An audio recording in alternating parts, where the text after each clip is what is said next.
nous allons terminer la partie introductive sur la réaction acido-basique. Alors, on va définir ce qu'est cette grandeur caractéristique d'une solution qu'on appelle le pH. Le pH est une grandeur qui mesure l'acidité d'une solution.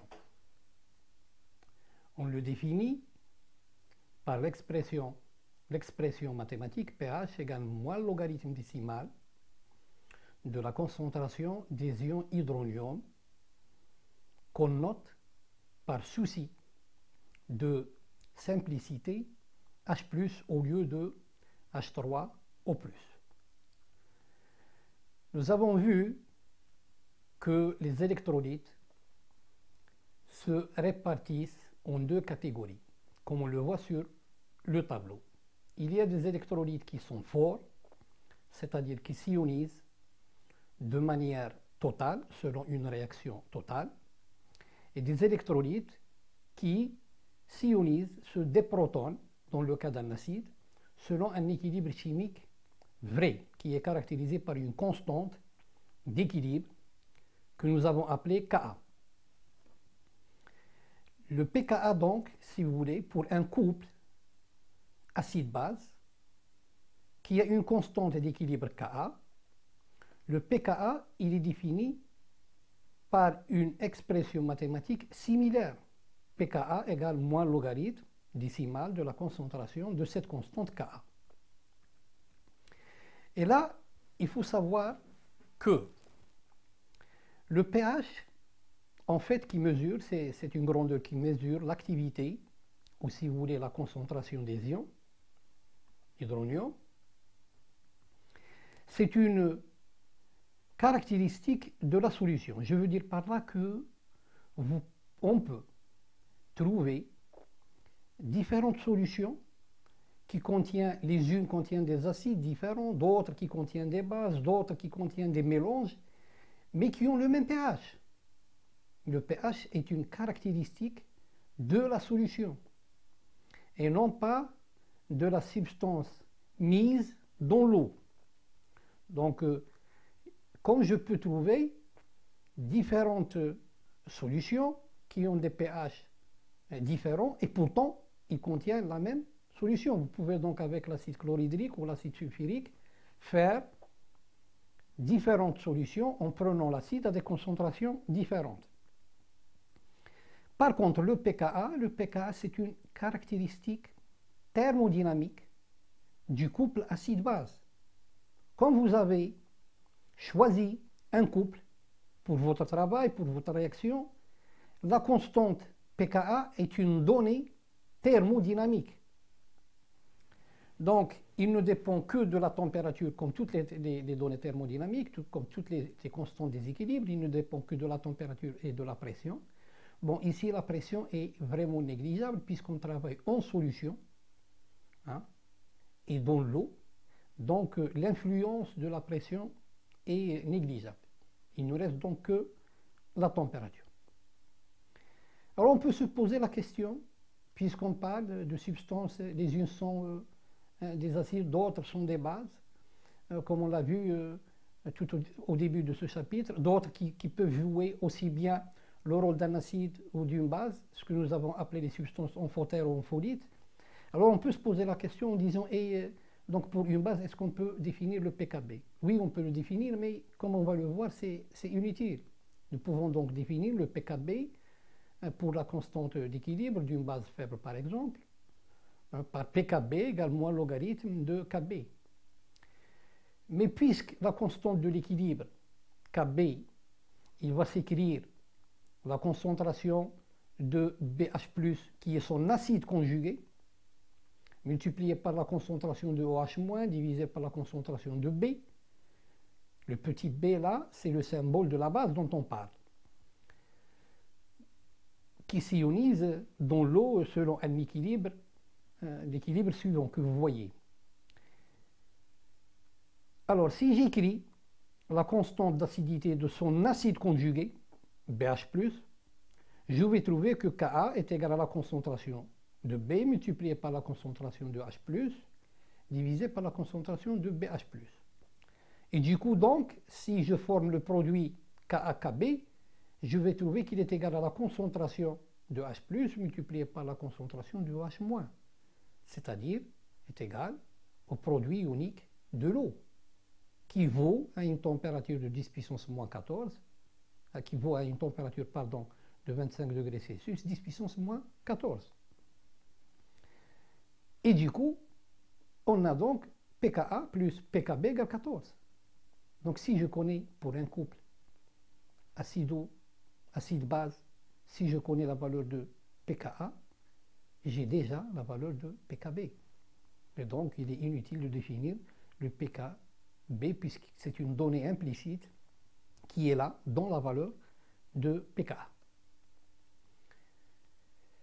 De même, puisque j'ai le produit des concentrations des ions H+ et OH- qui vaut 10-14 à 25 degrés C, je peux dire que pH plus pOH, alors dans ce cas-là, pOH c'est moins le logarithme décimal de la concentration de H-, qui est égal à 14.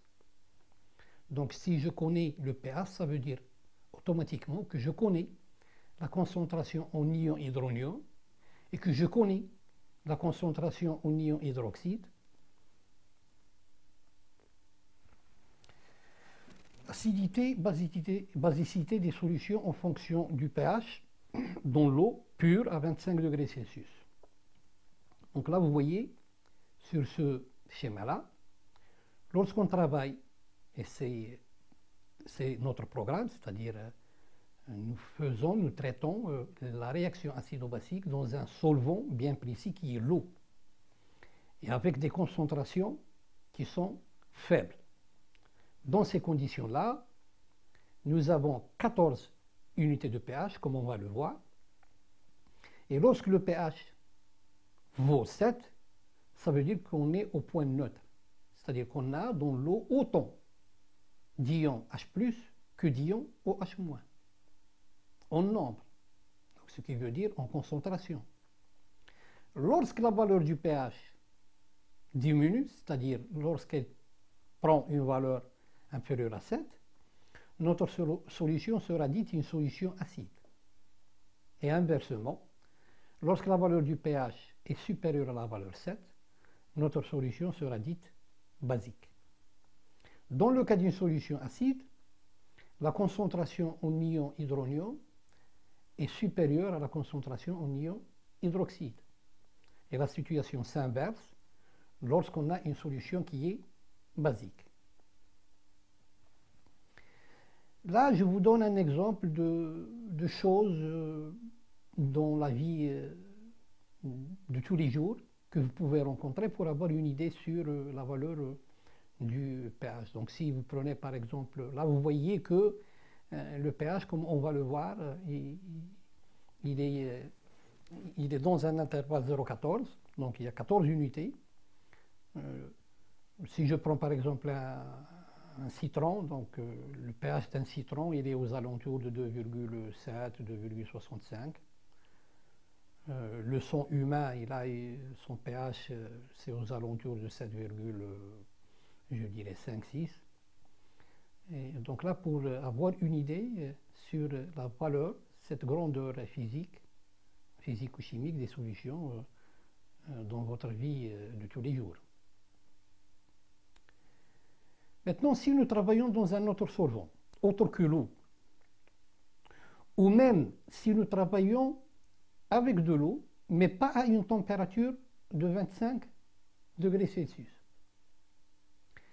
Dans les deux cas, les molécules du solvant, ils sont liés, ils s'ionisent selon un équilibre dans la valeur, ce que nous avons appelé dans le cas de l'eau l'auto-ionisation. C'est-à-dire une molécule d'eau qui donne à la fois, il est en équilibre à la fois avec les ions H+ et OH-. Alors cette valeur n'est plus que ce soit dans le cas d'un autre solvant, ou même dans le cas de l'eau, si on travaille à une température différente, la constante de l'équilibre change. Et à partir de ce moment-là, l'intervalle de mesure de pH n'est plus de 0,14. Il varie. Et donc la valeur neutre, le point neutre, c'est toujours la moitié de la valeur du pK du solvant. Si j'ai un pK pour un solvant, par exemple l'éthanol, si j'ai 10 puissance moins 17, et bien dans ce cas-là, pH égale 8,5, c'est le point neutre. Et la solution sera dite acide si elle a un pH qui est inférieur à la valeur 1,5 pK du solvant. Et basique si la valeur de ce pH est supérieure à la moitié de la valeur du pK du solvant. Alors pourquoi dans l'eau, l'échelle du pH à 25 degrés C, il s'étale sur 14 unités? Nous avons déjà vu que l'eau participe en deux couples de Bronsted. Le premier couple, c'est H3O+, H2O. Ici, la molécule d'eau, la molécule du solvant, a un comportement basique. Et donc, l'ion H3O+ est l'acide. Si je prends cet équilibre, si je calcule sa constante d'acidité, que je note Ka1, je vais trouver qu'il est égal à la concentration de H+, sur la concentration de H+, qui vaut 1. Et donc, pKa égale 0. Le deuxième couple, dans ce couple-là, la molécule H2O a un comportement acide. Il joue le rôle d'un acide. Et donc, si je calcule pour cet équilibre la constante d'équilibre Ka, que je note Ka2, c'est-à-dire Ka du couple 2, je trouve que cette constante-là, il vaut concentration de H+, multiplié par concentration de H-, qui est égale à Ke, qui est égal à 10 puissance moins 14. Et donc, pKa2 égale 14. Ce qui se passe dans l'eau, il est confiné dans cet intervalle. Et donc, on a le pH d'une solution aqueuse, dans le cas de solution bien sûr diluée, ne peut être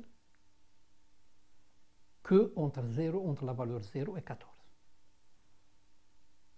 Et donc on a 14 unités de pH. Pour la valeur 7, on a dit c'est le point neutre. La concentration en ion H+, il est égal à 10 puissance moins 7. La concentration en ion H- est égale à 10 puissance moins 7. Et on a une égalité. Lorsque cette valeur diminue, c'est-à-dire tend vers 0, au fur et à mesure qu'elle descend, la valeur du pH diminue, la concentration en H+ augmente, et en même temps la concentration de OH- diminue parce qu'il y a une relation, vous avez OH- qui est égal à Ke sur H+, donc c'est inversement proportionnel. Et au contraire, lorsque la valeur du pH augmente, tend vers 14, la solution devient de plus en plus basique, la concentration des ions H+ diminue et la concentration de la solution en OH- augmente. Alors, pour une solution, le fait d'avoir mesuré, c'est-à-dire lorsqu'on a cette donnée de pH, ça veut dire qu'on vous donne la concentration de OH-. Une personne qui connaît la valeur du pH d'une solution, elle connaît la concentration en ion hydronium. Pour les couples acide-base, quand on a la valeur du pKa, ça veut dire qu'on a directement la constante Ka. Hein? C'est la fonction logarithme décimale, ni plus ni moins. Maintenant, on va passer à autre chose, c'est la précision des mesures. Vous savez, ça c'est général. Quelqu'un qui fait de la science, quelqu'un qui fait de la chimie ou de la physique, ou quelqu'un qui fait des mesures, il utilise des appareils. Et d'un autre côté, vous avez la participation de l'homme, c'est-à-dire de l'expérimentateur. Donc qu'on le veuille ou pas, il y a toujours une certaine incertitude qui est commise sur la mesure. Donc moi, si j'ai un appareil pour mesurer une grandeur physique quelconque, et que cet appareil ne peut me la donner que à 1% près, par exemple, alors il est inutile que je me tue dans un calcul théorique avec des équations, avec un grand nombre de grandeurs, un grand nombre de paramètres pour aboutir à une valeur qui est au 4e chiffre ou au 3e chiffre après la virgule. C'est inutile. Puisque mon appareil, il limite cette précision. Donc je vous dis ça parce que lorsqu'on applique tous les principes qu'il faut, comme les constantes de déséquilibre, la conservation de la matière, l'électroneutralité, etc., le plus souvent, on a des équations avec un grand nombre de paramètres et on est amené à faire des simplifications, ce que nous appelons des approximations. Alors les approximations doivent être légitimes. Donc voilà la précision expérimentale sur la mesure du pH qui nous amène à définir dans quelle mesure les approximations peuvent être faites sur les concentrations. Parce que les grandeurs les plus importantes pour nous, ce sont les concentrations des différents ions et molécules qui se trouvent dans notre solution. Alors comme les mesures de pH sont faites à 0,05 unités près, on se pose la question quelle est la conséquence sur la concentration en ion H3 ou plus. Donc, supposons que j'ai une solution dont la valeur réelle, vraie, que nous ne connaissons pas, est x. Donc, on va écrire pH égale x. Ça veut dire que la concentration en ion H+, c'est 10 puissance moins x mol par litre. Or, moi, je vais faire une mesure, et l'appareil me donne une certaine valeur qui est là, tout près de x, mais ce n'est pas x. Donc, moi, je vais exagérer, je vais prendre donc la limite, le maximum possible. Donc, je vais dire que j'ai mesuré cette valeur et c'est x plus 0,05, puisque les mesures sont faites à 0,05 unités près. Dans ces conditions, donc, j'ai la concentration en H+, qui est égale à 10 puissance moins x plus 0,05. Alors maintenant, si je calcule l'incertitude delta de la concentration de H+, sur la concentration de H+, l'incertitude relative, je vais trouver que c'est 1 moins 10 puissance moins 0,05. Autrement dit, 0,11. Soit à peu près 11%. Nous, on va se contenter de 10%. Donc la tolérance sur les concentrations est de 10%. Donc, ça veut dire qu'une concentration pourra être considérée comme négligeable devant une autre si elle est 10 fois plus faible. Alors maintenant, si je prends une précision de 0,01 par exemple, eh bien on reprend les mêmes calculs, on va se trouver à 2,3%. Mais nous, tout au long de ce cours-là, 10% est largement suffisante pour un chimiste. La conséquence donc sur la précision des calculs. On peut négliger donc une concentration devant une autre si elle est au moins 10 fois plus faible. Et on néglige donc les ions OH- devant H+, si la concentration de H+ est supérieure à 10 fois la concentration de OH-.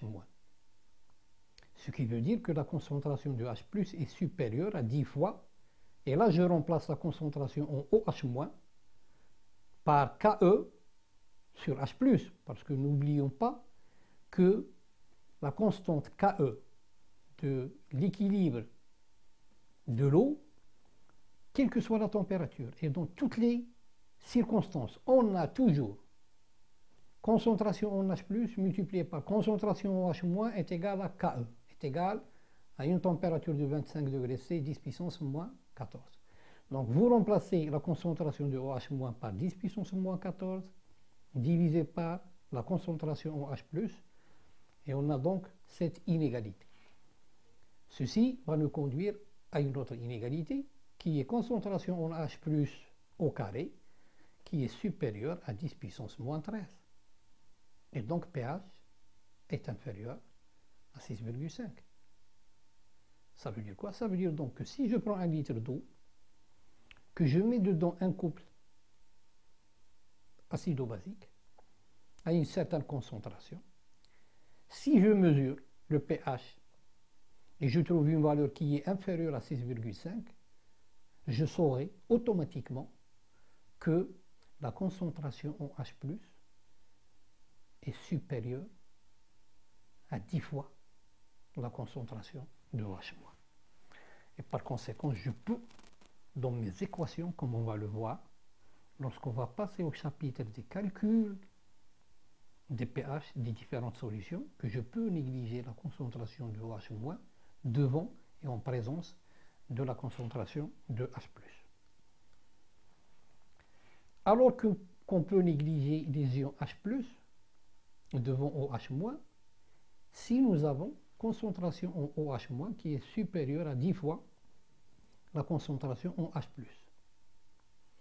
Donc là, c'est la même histoire. Si je remplace la concentration en OH- par 10 puissance moins 14 divisé par la concentration de H+, je vais avoir 10 puissance moins 14 divisé par la concentration de H+, est supérieur à 10 fois la concentration en H+. Donc soit concentration de H+ au carré qui est inférieur à 10 puissance moins 15, c'est-à-dire un pH supérieur à 7,5. Alors, le cas d'un couple, quand on met dans un litre d'eau, on met un électrolyte, un acide faible par exemple, dans l'eau, il va donc subir une réaction, une d'ionisation, il va nous donner, comme vous le voyez sur le tableau, le deuxième cas, donc un équilibre.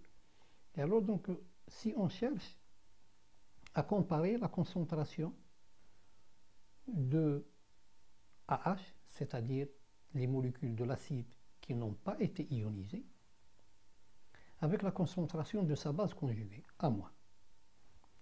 Donc la même chose, nous avons la constante de l'équilibre qui est égale à la concentration de H+, multipliée par la concentration de A-, c'est-à-dire sa base conjuguée, divisée par la concentration de l'acide AH. Donc, la concentration de la molécule AH, ou si vous voulez la forme acide AH, elle est majoritaire si j'ai concentration de AH qui est supérieure à 10 fois la concentration de A-. Donc, si je remplace, par exemple, pour remplacer A- par son expression, c'est-à-dire Ka fois la concentration de AH divisé par la concentration de H+, ou au contraire, vous remplacez la concentration de AH par concentration de H+, multiplié par concentration de A- divisé par Ka. Bref, vous remplacez une de ces deux concentrations par son expression équivalente que vous tirez à partir de la relation qui vous donne Ka. On va avoir donc l'inégalité concentration de H+ divisé par Ka qui est supérieur à 10, soit pH qui est inférieur à pKa moins 1. خلينا نكملوا.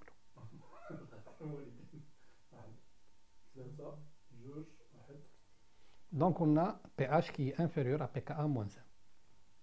De même, donc la base conjuguée elle est majoritaire si vous avez la concentration de A- qui est divisée par 10 fois la concentration de AH, ce qui va vous donner pH supérieur à pKa moins 1. Alors, à partir donc de cette relation qui vous donne Ka, nous pouvons donc écrire que nous avons, parce que Ka c'est 10 puissance moins pKa, qui est égal donc à 10 puissance moins pH fois la concentration de A- divisé par la concentration de AH. D'un autre côté, on va tirer que la concentration de AH divisé par la concentration de A- qui est égale à 10 à la puissance moins pH plus pK. Alors, d'un autre côté, nous avons la conservation de la matière, c'est-à-dire que la concentration en acide, AH, plus la concentration en sa base conjuguée, A-, il est égal à la concentration de ce que nous avons mis initialement comme acide, donc CA ou C0 comme vous voulez.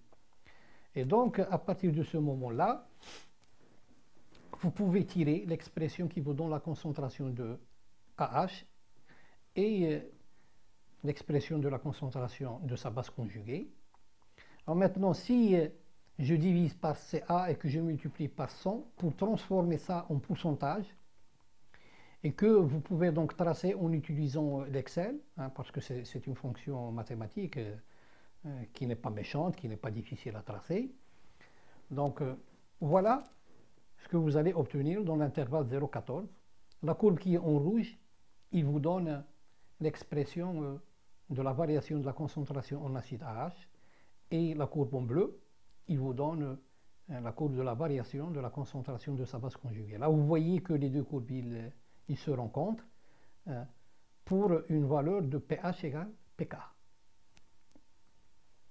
Maintenant, si je prends si je m'amuse à tracer la variation de la concentration de tout ce qui existe dans le cas d'une solution d'un litre d'eau dans laquelle j'ai mis un acide faible. Donc j'ai H+, OH-, A- et AH.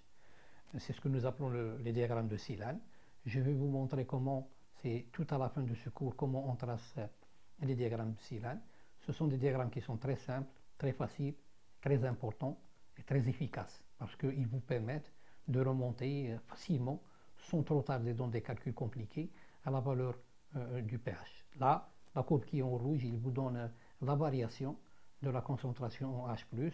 La courbe en noir, il vous donne la variation de la concentration en H-. La courbe en vert, il vous donne la variation de la concentration en acide, AH. Et la courbe en violet, il vous donne la variation de sa base conjuguée. Bon, dans le cas d'un polyacide ou d'une polybase, un polyacide, donc si je prends le cas d'un diacide, c'est-à-dire une molécule acide mais qui a deux fonctions acides, c'est-à-dire qu'il peut libérer deux protons. Alors comment on varie les concentrations des espèces présentes en solution en fonction du pH, bien sûr, de cette solution. Donc vous pouvez faire la même chose. Donc on a deux couples, si vous voulez. On a le couple A2H, HA-, c'est la première fonction d'acidité, et on a le deuxième couple HA-, A2-, la deuxième fonction d'acidité. Donc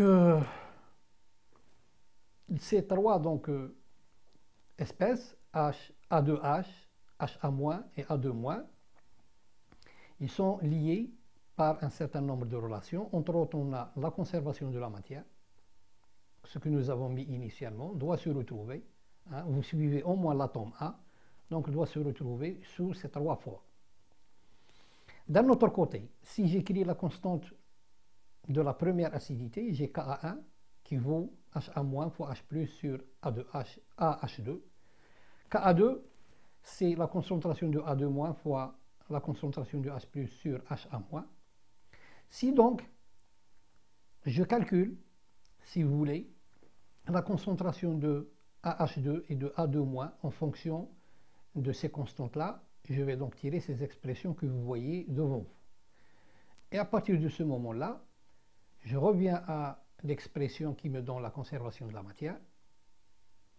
Et donc j'ai Ca qui vaut ces trois termes-là. Je factorise par la concentration de HA-. Je mets donc la concentration de HA- en facteur. Et donc il me reste 1 plus concentration de H+ sur Ka1 plus Ka2 sur concentration de H+. Donc maintenant, je peux calculer la concentration de HA- qui vaut cette valeur-là. C'est-à-dire Ca sur 1 plus, et vous avez ces rapports. Vous remplacez Ka1 par 10 puissance moins pKa1, vous remplacez Ka2 par 10 puissance moins pKa2, vous remplacez la concentration de H+ par 10 puissance moins pH, et Et à partir de ce moment-là, je peux calculer facilement la concentration en A2- et la concentration en AH2. Je vais donc avoir ces trois fonctions. Donc vous pouvez toujours utiliser l'Excel. Donc vous divisez par CA, vous multipliez par 100 pour rationaliser, si vous voulez, les choses, pour avoir un pourcentage en quelque sorte. Et donc il est facile, avec un outil comme l'Excel, de tracer la variation de la concentration de ces trois espèces en fonction du pH. Et on trouve donc la courbe en rouge, il vous donne la variation de la concentration en acide AH2. Celle en bleu, il vous donne qui est au milieu, il vous donne la variation de la concentration de HA-, qui est une substance ampholyte ou amphotène, c'est-à-dire qui peut jouer aussi bien le rôle. Dans le premier couple, il se comporte comme une base, dans le deuxième couple, il se comporte comme un acide. Et la courbe en vert, il vous donne la variation de A-. Bon, maintenant, il nous reste de parler de la réaction prépondérante et la constante d'équilibre de cette réaction prépondérante. Alors, supposons qu'on a deux couples acide-base qui sont présents tous les deux. Et on va les mélanger. Ça va de soi qu'un acide ne réagit pas sur un acide et une base ne réagit pas sur une base. Donc, il reste les deux. L'unique possibilité, c'est la réaction entre un acide et une base. Mais la question qu'on pose, c'est quel acide? Est-ce l'acide du premier couple qui va réagir avec la base du deuxième couple ou l'inverse? Et donc pour cela, supposons que on fait réagir l'acide du premier couple sur la base du deuxième couple selon donc cet équilibre-là. Cet équilibre, il a une constante qui est définie par concentration de HA2 multiplié par concentration de A-, divisé par concentration de HA1 multiplié par la concentration de A2-, que vous pouvez écrire en introduisant donc une petite astuce mathématique, que vous pouvez donc l'écrire sous la forme Ka1 sur Ka2. Donc la constante K de l'équilibre, de la réaction de l'acide du premier couple sur la base du deuxième couple, il n'est en fait que le rapport des deux constantes d'acidité des deux couples, Ka1 sur Ka2.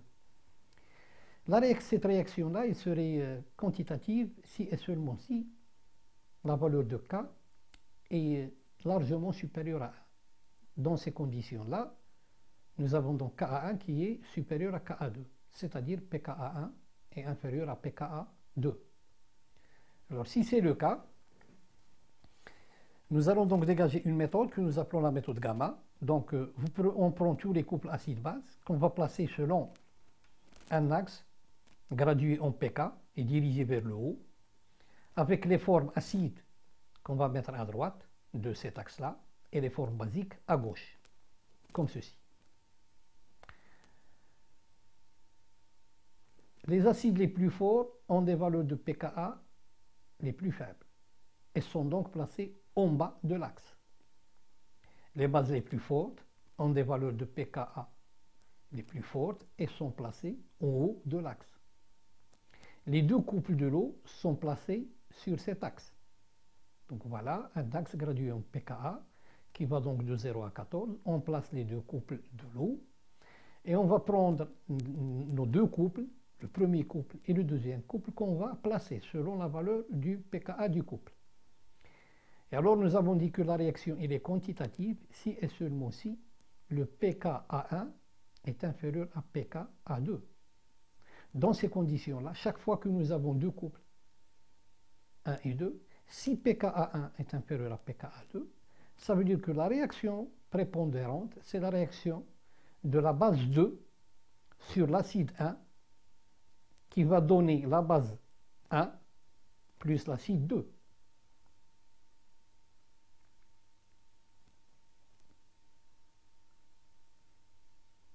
La réaction donc se fait selon ce symbole-là, qui est le symbole de la lettre grecque gamma. C'est pour cela qu'on appelle la méthode gamma. Donc si pKa1 est inférieur à pKa2, nous avons cette réaction avec une constante K qui vaut 10 puissance pKa2 moins pKa1. Je vous remercie et à la prochaine séance.